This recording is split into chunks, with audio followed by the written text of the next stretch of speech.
Guys, प्रयास academy में आपका बहुत बहुत स्वागत है। आज हम आप लोगों को ए और एन इन दोनों का प्रयोग बताएंगे कि किस स्थान पर ए का प्रयोग करना है और किस स्थान पर एन का प्रयोग करना है। देखिए, ए और एन दोनों का मतलब या तो एक होता है या तो कोई होता है। तो हम इसको कैसे कहाँ पर यूज करते हैं, देखिए, जब कभी भी हम ऐसे शब्द जिसका ऐसा शब्द जिसका हिंदी में उच्चारण, ऐसा कोई शब्द जिसका हिंदी का उस शब्द के पहले अक्षर का हिंदी उच्चारण स्वर में हो, मतलब हिंदी के स्वर में हो। जैसे हम लिखें कैट। अब यहाँ पर देखिए कैट लिखा हुआ है, तो कैट को हम हिंदी में कैसे लिखेंगे? ऐसे लिखेंगे कैट। तो पहला अक्षर हिंदी का जो स्वर है का से ज्ञा तक, जो हिंदी का का से ज्ञा तक अगर जो व्यंजन दिया गया है, ये अगर व्यंजन लिखा हुआ है तो उस स्थान पर हम ए का प्रयोग करेंगे। अगर किसी भी शब्द का हिंदी उच्चारण अगर व्यंजन आ रहा है तब हम वहां पर एन का ए का प्रयोग करेंगे। अगर स्वर आ रहा है तो एन का प्रयोग करेंगे। अब देखिए डॉग लिखा हुआ है, डॉग का हमें डी नहीं देखना है, डी तो कॉन्सोनेंट है ही, लेकिन हमें इसका हिंदी देखना है। तो हिंदी में हम इसका उच्चारण देखेंगे डॉग। अब यहाँ ड आ रहा है, मतलब डा का से ज्ञा के बीच में है, इसी कारण से यहाँ हम क्या लगाएंगे? आ लगाएंगे। ठीक है। अब अगला देखिए एग। अब देखिए एग हम यहाँ इस तरीके से लिखते हैं एग। एग में पहला अक्षर यहाँ हमें ये नहीं देखना है, ई नहीं देखना है, हमें हिंदी का शब्द हिंदी का जो लेटर है, अक्षर है, वो देखना है। ए लिखा है तो ए छोटा आ से ज्ञा के बीच में आ रहा है। ए आ से ज्ञा के बीच में आ रहा है, इसका मतलब है ये स्वर आ से मतलब छोटा आ से आहा के बीच में आ रहा है।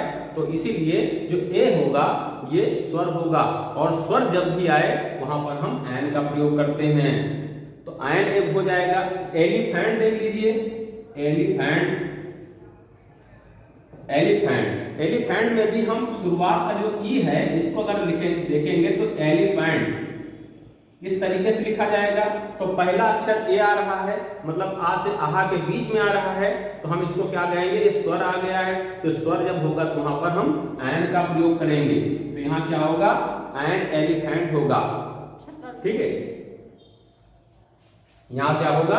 An elephant. अब अगला देखिए, अब अगला है कि जब कभी कभी ऐसे शब्द होते हैं जिस शब्द का जो शब्द देखने में तो कॉन्सोनेंट लगता है, लेकिन वास्तव में वो उसका पहला अक्षर उच्चारण में वॉवेल आता है, स्वर आता है। जैसे हम यहां लिखें honest, honest, honest, honest man. देखिए हिंदी में, इंग्लिश में जो एच है वो कॉन्सोनेंट में आता है, लेकिन अब हम जब इसको हिंदी में लिखते हैं, इसका उच्चारण हिंदी में लिखते हैं, तो हम यहाँ लिखेंगे ऑनेस्ट। तो ऑनेस्ट का पहला अक्षर आ रहा है। जब आ रहा है इसका मतलब है कि ये स्वर में आता है, और जब ये स्वर में आएगा तो यहाँ हम क्या लिखेंगे? An honest man. ठीक है, क्या होगा? एन ऑनेस्ट मैन होगा। अब उसके आगे देखिए, अगर यहाँ पर कोई अक्षर जैसे बी ए आ रहा है, बी ए, तो देखिए पहला अक्षर क्या आ रहा है? बी आ रहा है, बी ए। तो बी होगा, जब बी होगा तो यहाँ पर इसका मतलब है का से ज्ञा के बीच में है, इसका मतलब यहाँ हम क्या लगाएंगे? आ लगाएंगे, आ बी ए। ठीक है। अब देखिए S D M, S D M, हमें यहाँ पर एस नहीं देखना है, एस तो कॉन्सोनेंट होता है, लेकिन जब हम इसको हिंदी में लिखते हैं तो हम ऐसे लिखते हैं। इसका उच्चारण हिंदी में लिखने का मतलब है कि उसका उच्चारण क्या है। हिंदी में लिखने का यही मतलब है कि उसका उच्चारण हिंदी में क्या हो रहा है, उसी उच्चारण के आधार पर हम ए या एन का प्रयोग करेंगे। तो यहाँ एस आ रहा है, एस डी एम, तो यहाँ हमें देखना है कि एस ए पहला अक्षर आ रहा है। जब ए आ रहा है इसका मतलब हम यहाँ पर एन का प्रयोग करेंगे, एन एस डी एम। अब अगला देखिए, अब अगला जैसे आ रहा है कि one eyed man, one eyed man.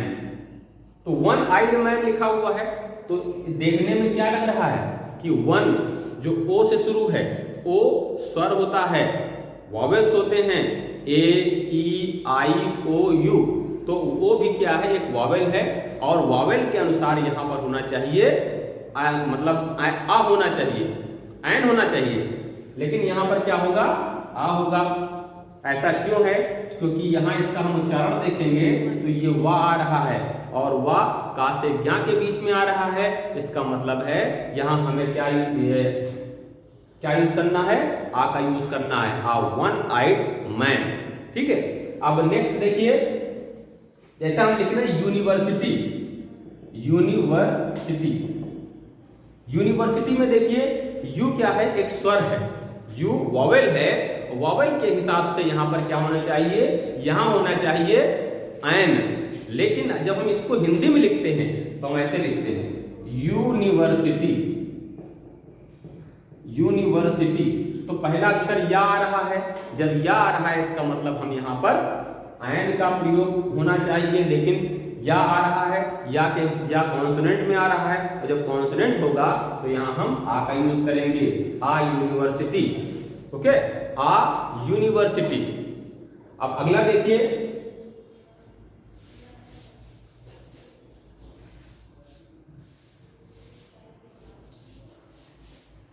अगला है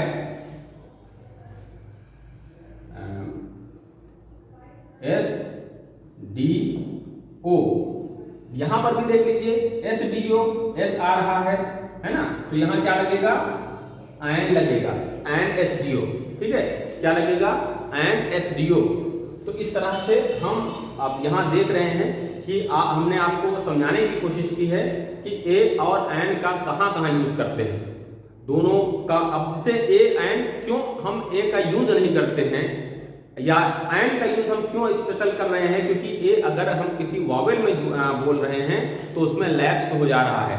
जैसे अगर हम स्पीडली बोलेंगे आ एलिफेंट, तो आ एलिफेंट उसी एलिफेंट में आ मर्ज हो जाएगा, तो इसीलिए हम उसको अलग करने के लिए हम क्या करते हैं, एन का यूज करते हैं। ठीक है, तो an elephant, an egg, an orange, ठीक है, एन एम में, an S D O, an S D M.